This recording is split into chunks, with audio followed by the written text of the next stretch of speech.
이 연어 잘못 먹으면 심장과 혈관이 무너집니다. 문제는 우리 식탁에 오르는 연어 중 상당수가 이미 눈에 보이지 않는 위험을 품고 있다는 사실입니다. 겉으로는 빛깔이 곱고 살결이 부드럽지만 그 속에는 생각보다 많은 비밀이 숨어 있습니다. 당신이 마트에서 집어든 그 한 조각, 과연 안전하다고 확신하십니까? 연어는 한때 왕과 귀족의 식탁에만 오르던 귀한 생선이었습니다. 하지만 지금은 저렴한 초밥집부터 가정식탁까지 손만 뻗으면 누구나 먹을 수 있는 시대가 되었죠. 문제는 이 대중화의 뒤편에서 연어의 진짜 모습이 점점 변하고 있다는 겁니다. 양식 기술의 발달은 공급을 폭발적으로 늘렸지만 그만큼 위험 요소도 함께 늘어났습니다. 오늘 영상에서 저는 연어가 걸어온 역사, 그리고 우리가 몰랐던 문화적 이야기부터 시작해 잘못 먹었을 때의 위험성, 그리고 건강하게 먹을 수 있는 방법까지 단 한 편에 모두 담아드리겠습니다. 혹시라도 연어를 좋아하신다면 이 영상은 끝까지 보셔야 합니다. 지금 구독과 좋아요를 눌러두세요. 앞으로 여러분의 건강을 지키는 정보 놓치지 않게 해드리겠습니다. 그럼 연어의 놀라운 역사와 문화를 담은 첫 번째 이야기로 들어갑니다. 연어를 이야기할 때 빼놓을 수 없는 장면이 있습니다. 바다에서 은빛 비늘을 번쩍이며 헤엄치던 녀석이 어느 날 방향을 바꿔 거친 강물을 거슬러 오르는 순간입니다. 수백 킬로미터를 헤엄쳐 태어난 곳으로 돌아가는 이 여정을 사람들은 오래전부터 기적이라고 불렀습니다. 연어는 자신이 알을 낳고 태어난 고향 강을 결코 잊지 않습니다. 수년간 바다를 떠돌다가도 생의 마지막 순간이 다가오면 놀라운 방향, 감각과 후각으로 정확히 그 강을 찾아내죠. 이 경이로운 귀소 본능은 수천 년 전부터 인류에게 감탄과 경외의 대상이었습니다. 유럽 북부와 러시아에서는 연어가 왕의 생선이라 불렸습니다. 중세 시절 프랑스와 영국의 귀족들은 가을이면 연어 사냥을 위해 강가로 모여들었습니다. 연어는 귀족들의 식탁을 장식하는 최고의 단백질이었고 그 맛과 영양은 전쟁 중에도 전해질 만큼 귀하게 여겨졌습니다. 러시아의 차르 궁정에서는 신선한 연어가 들어오면 황금 쟁반에 올려져 차르 앞에 바쳐졌다고 합니다.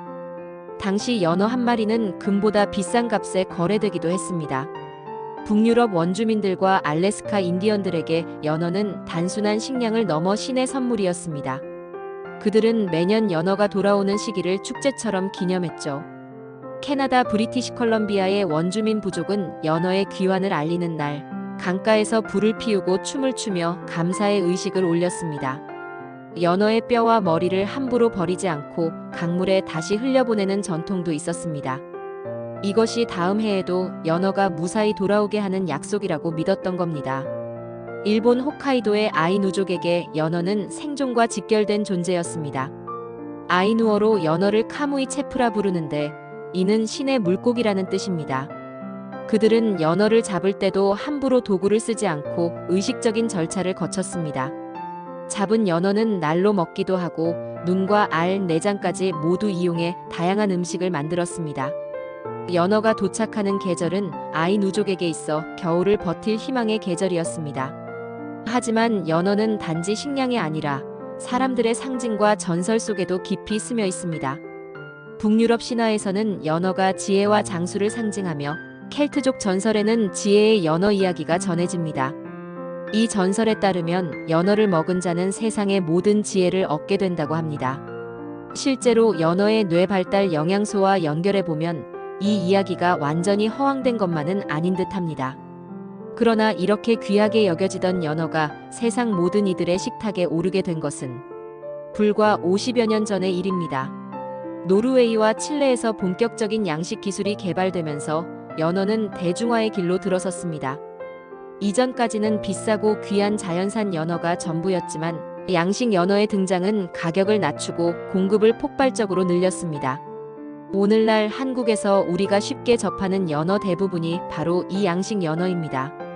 이 대중화는 분명 긍정적인 변화였습니다. 누구나 손쉽게 연어를 맛볼 수 있게 되었고 연어를 주재료로 한 초밥, 파스타, 샐러드가 전 세계로 퍼져나갔습니다. 그러나 여기에는 잘 알려지지 않은 진실도 함께 숨겨져 있습니다. 양식 연어는 자연산과 달리 갇힌 수조 속에서 인공 사료를 먹으며 자랍니다. 그 과정에서 항생제, 착색제, 성장 촉진제가 사용되기도 하고 자연산과는 영양 성분이나 오메가3 함량에서도 차이가 생깁니다. 이처럼 연어는 수천 년 동안 인류와 함께하며 문화, 역사, 전설 속에 자리해왔지만 우리가 오늘날 먹는 연어는 과거의 그것과는 분명히 다른 길을 걷고 있습니다. 이제부터가 중요한 이야기입니다. 왜 우리가 먹는 연어가 잘못하면 오히려 건강을 해칠 수 있는지. 다음 글에서 그 경고의 이야기를 들려드리겠습니다. 연어는 겉으로만 보면 그야말로 완벽한 건강식품처럼 보입니다. 분홍빛 살결, 부드러운 식감, 풍부한 오메가3 지방산까지. 그래서 많은 사람들이 아무 의심 없이 심지어 매일같이 먹기도 합니다. 하지만 그 안을 깊이 들여다보면 우리가 절대 간과해선 안 되는 위험이 숨어 있습니다. 먼저 양식 연어의 항생제 문제입니다. 바다에서 자유롭게 자라는 자연산 연어와 달리 양식 연어는 좁은 수조나 해상 가두리에서 수천 마리가 함께 자랍니다. 이런 밀집 사육 환경에서는 기생충과 세균이 쉽게 번집니다. 그래서 양식업자들은 항생제를 대량으로 투여해 질병을 예방하죠. 문제는 이렇게 키워진 연어를 우리가 먹게 되면 항생제 잔류물도 함께 섭취할 수 있다는 겁니다. 장기간 항생제 잔류물에 노출되면 우리 몸의 장내 세균 균형이 무너지고 면역력 저하나 항생제 내성 같은 심각한 문제로 이어질 수 있습니다. 두 번째는 착색제 문제입니다. 양식 연어는 자연산처럼 붉은 살색을 띠지 않습니다. 자연산 연어가 붉은색을 띠는 이유는 바다에서 먹는 크릴과 새우 속에 들어있는 아스타잔틴이라는 천연 색소 덕분입니다.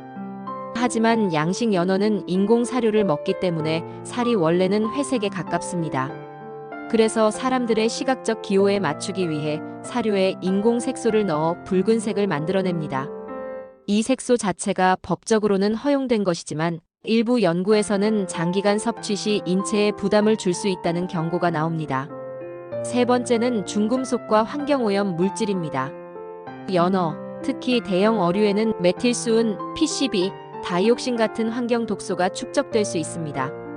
이들은 물에 잘 녹지 않고 지방에 잘 녹는 성질이 있어서 지방이 많은 연어 살 속에 오래 남습니다. 이 독소들은 체내에 축적되면 신경계 손상, 호르몬 교란, 심혈관 질환 위험을 높일 수 있습니다. 특히 임산부나 성장기 아이들에게는 치명적일 수 있습니다. 네 번째, 날 것으로 먹을 때 기생충 감염 위험입니다. 연어를 초밥이나 사시미로 즐기는 분들이 많지만 연어는 담수와 해수를 오가며 살기 때문에 기생충 아니사키스 등에 노출될 가능성이 있습니다. 아니사키스에 감염되면 먹고 몇 시간 안에 복통, 구토, 설사, 발열이 나타날 수 있습니다. 심하면 장천공 같은 위험한 합병증으로 이어지기도 합니다. 냉동 과정을 거치면 대부분의 기생충은 죽지만 저온 숙성 과정이 충분하지 않으면 위험이 남아 있습니다. 다섯 번째, 과다 섭취에 따른 역효과입니다. 연어는 분명 오메가3가 풍부한 좋은 지방을 제공하지만 아무리 좋은 지방도 지나치게 먹으면 혈액이 지나치게 묽어져 출혈 위험이 커질 수 있습니다. 특히 혈액응고 억제제를 복용하는 분들은 연어를 매일 먹는 것이 위험할 수 있습니다. 또한 연어는 고단백 식품이기 때문에 신장 기능이 약한 사람들에게는 부담이 됩니다. 마지막으로 유통 과정의 위생 문제입니다. 연어는 지방 함량이 높아 쉽게 산패됩니다. 유통 과정에서 온도가 조금만 높아져도 눈에 보이지 않는 세균이 급속히 번식할 수 있습니다. 겉보기엔 멀쩡해도 이미 지방이 산화되고 세균이 증식한 연어를 먹는다면 심한 경우 식중독이나 장염으로 병원 신세를 질 수 있습니다. 문제는 이런 위험들이 즉시 티가 나지 않는다는 겁니다. 먹고 바로 쓰러지는 경우는 드물지만 몸속에 조금씩 쌓이고 면역력이 떨어질 때 한꺼번에 문제를 터뜨립니다. 그래서 연어를 좋아하더라도 무조건 많이, 자주 먹는 습관은 반드시 피해야 합니다. 다음 글에서는 이런 위험을 피하면서도 연어의 영양을 제대로 누릴 수 있는 올바른 섭취법을 알려드리겠습니다. 여기서 말씀드릴 내용만 잘 지켜도 연어는 독이 아니라 약이 될 수 있습니다. 연어를 포기할 필요는 없습니다. 문제는 어떻게 먹느냐입니다. 같은 연어라도 선택과 조리법에 따라 건강에 좋은 슈퍼푸드가 될 수도, 보이지 않는 위험한 식품이 될 수도 있습니다. 지금부터 말씀드리는 방법만 지키면 연어를 안심하고 맛있게 즐길 수 있습니다. 첫 번째, 자연산과 양식의 차이를 이해하고 고르기입니다. 자연산 연어는 바다에서 자유롭게 자라며 크릴, 새우 등 자연 먹이를 먹습니다. 덕분에 살색이 자연스럽게 붉고 오메가3 함량도 높습니다. 반면 양식 연어는 인공 사료를 먹고 자라 살색이 원래 회색에 가까워 착색제를 사용하기도 합니다. 가능하다면 와일드 카트 야생 포획 또는 자연산 표시가 있는 제품을 선택하세요. 마트에서는 진열 라벨에 NOR 노르웨이산이라고만 적혀 있는 경우가 많은데 이 중 대부분은 양식입니다. 자연산은 가격이 다소 높지만 건강과 안전을 생각하면 훨씬 좋은 선택입니다. 두 번째, 신선도를 가장 먼저 확인하기입니다. 연어는 지방 함량이 높아 쉽게 산패됩니다. 살이 지나치게 물렁하거나 냄새가 강하거나 표면이 지나치게 번들거리면 피하세요. 신선한 연어는 탄력이 있고 비린내 대신 바다 향이 은은하게 납니다. 또한 냉동 연어를 구입했다면 해동은 냉장고에서 서서히 하는 것이 안전합니다. 실온 해동은 세균 번식을 촉진합니다. 세 번째, 조리 방법의 변화를 주기입니다. 연어를 날로 먹는 것은 맛있지만 기생충 감염 위험을 완전히 배제할 수 없습니다. 가능하다면 구이, 찜, 훈제, 저온조리 등 다양한 방법으로 섭취하세요. 특히 60도 이상에서 1분 이상 가열하면 대부분의 세균과 기생충이 사라집니다. 그릴에 구울 때는 겉은 바삭하게, 속은 촉촉하게 익히면 맛과 영양을 동시에 살릴 수 있습니다. 훈제 연어를 즐길 경우 나트륨 함량이 높으니 반드시 채소와 함께 곁들이는 것이 좋습니다. 네 번째, 함께 먹으면 좋은 재료를 활용하기입니다. 연어는 지방이 많은 생선이므로 소화를 돕고 지방 산화를 촉진하는 재료와 함께 먹으면 더 좋습니다. 레몬이나 라임 같은 시트러스류는 비린내를 줄이고 비타민C로 철분 흡수를 돕습니다. 딜, 파슬리, 로즈마리 같은 허브는 항산화 효과가 있어 지방 산화를 억제합니다. 또한 채소와 함께 먹으면 식이섬유가 지방 흡수를 줄여줍니다. 다섯 번째, 섭취 빈도와 양을 지키기입니다. 연어는 건강식품이라도 매일 먹기보다는 주 1~2회, 한 번에 100에서 150g 정도가 적당합니다. 이는 세계보건기구 WHO와 미국 심장협회가 권장하는 섭취량입니다. 이 정도면 오메가3의 심혈관 보호 효과를 충분히 얻으면서도 중금속과 환경, 독소 축적 위험을 최소화할 수 있습니다. 여섯 번째, 대체 어종 활용하기입니다. 연어를 구하기 어렵거나 가격이 부담된다면 송어, 정어리, 고등어 같은 다른 지방 함량이 높은 생선을 활용하세요. 이들 역시 오메가3와 단백질이 풍부하며 연어보다 환경오염 물질 함량이 낮은 경우가 많습니다. 특히 민물송어는 연어와 비슷한 식감과 풍미를 가지면서도 가격이 비교적 저렴합니다. 마지막으로 조리 직전까지 포장 그대로 보관하기입니다. 연어는 손질 후 공기와 접촉하는 시간이 길어질수록 산화와 변질이 빨라집니다. 냉장 보관 시에는 0에서 4도, 냉동 시에는 -18도 이하를 유지하는 것이 좋습니다. 포장을 뜯은 후에는 가급적 하루 안에 섭취하는 것이 안전합니다. 이렇게만 해도 연어는 더 이상 두려운 식품이 아니라 우리 건강을 지켜주는 든든한 친구가 될 수 있습니다.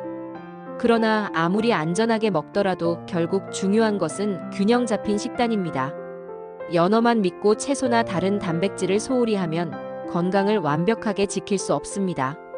연어는 식탁 위의 주인공이 아니라 조화를 이루는 조연일 때 가장 빛납니다. 이어지는 글에서는 연어가 인류 역사 속에서 지켜온 의미를 다시 돌아보며 마지막으로 우리의 건강과 삶에 전하는 메시지를 전해드리겠습니다. 그리고 오늘 영상 내용을 간단히 정리해드리겠습니다. 연어의 여정을 떠올려봅니다. 차가운 바닷속에서 몇 해를 보내다가 어느 날 그들은 멈추고 방향을 틀어 거친 강물로 뛰어듭니다. 수백 킬로미터를 거슬러 오르는 길에는 폭포도 있고 바위도 있고 맹수의 위협도 있습니다. 그럼에도 연어는 단 한 번도 돌아보지 않고 태어난 그 강을 향해 헤엄칩니다. 그곳에서 알을 낳고 생을 마감하죠. 인류가 연어를 기적의 물고기라고 부르는 이유입니다. 이 이야기를 들으면 우리는 종종 사람의 인생과 닮았다고 느낍니다. 누구나 각자의 원천이 있습니다. 그곳을 향해 거슬러 가는 길은 쉽지 않지만 끝내 도착했을 때 우리는 비로소 안도합니다. 건강도 마찬가지입니다. 한 번 잃으면 되돌리기 어렵고 되찾기 위해서는 인내와 노력이 필요합니다. 오늘 우리가 이야기한 연어는 단순히 맛있는 생선이 아니라 수천 년 인류와 함께 살아온 동반자였습니다. 왕과 귀족의 식탁을 거쳐 원주민의 생존을 지켜주었고 지금은 우리 식탁에까지 올라왔습니다. 하지만 그 과정에서 연어의 모습도 변했고 우리가 먹는 방식 역시 변했습니다. 이제는 그 변화를 아는 것이 건강을 지키는 첫걸음입니다. 오늘의 내용을 짧게 정리해 드리겠습니다. 첫째, 연어는 역사와 문화 속에서 귀하게 여겨져 왔지만 오늘날 우리가 접하는 연어는 대부분 양식입니다. 둘째, 양식 연어에는 항생제, 착색제, 환경오염 물질의 위험이 숨어 있을 수 있으니 주의해야 합니다. 셋째, 연어를 먹을 때는 자연산을 우선 선택하고 신선도와 조리법에 각별히 신경 써야 합니다. 넷째, 주 1에서 2회, 한 번에 100에서 150g 정도 섭취하면 영양은 충분히 얻으면서 위험은 최소화할 수 있습니다. 다섯째, 연어만 믿지 말고 채소, 통곡물, 다른 단백질과 함께 균형 잡힌 식사를 하는 것이 중요합니다. 연어는 바다와 강을 오가며 생을 완성합니다. 우리도 일상에서 건강과 행복 사이를 오가며 삶을 완성해 갑니다. 오늘 저녁 식탁에 연어가 오른다면 잠시 멈추고 이 이야기를 떠올려 보셨으면 합니다. 그 한 조각이 어디에서 왔는지, 어떤 여정을 거쳐 내 앞에 놓였는지, 그리고 어떻게 먹어야 나와 가족의 건강을 지킬 수 있는지 말입니다. 건강은 결코 멀리 있지 않습니다. 바른 선택과 작은 실천이 모이면 그것이 바로 평생의 힘이 됩니다. 여러분의 식탁이 매일 조금씩 더 건강해지길, 그리고 그 안에서 웃음과 대화가 넘치길 바랍니다. 오늘 이야기 도움이 되셨나요? 저는 앞으로도 여러분의 식탁을 지키고 삶의 힘이 되는 건강 이야기를 전해드리겠습니다. 구독과 좋아요 꼭 눌러주시고요. 여러분의 건강을 지키는 든든한 친구, 엄마는 건강 여왕이었습니다.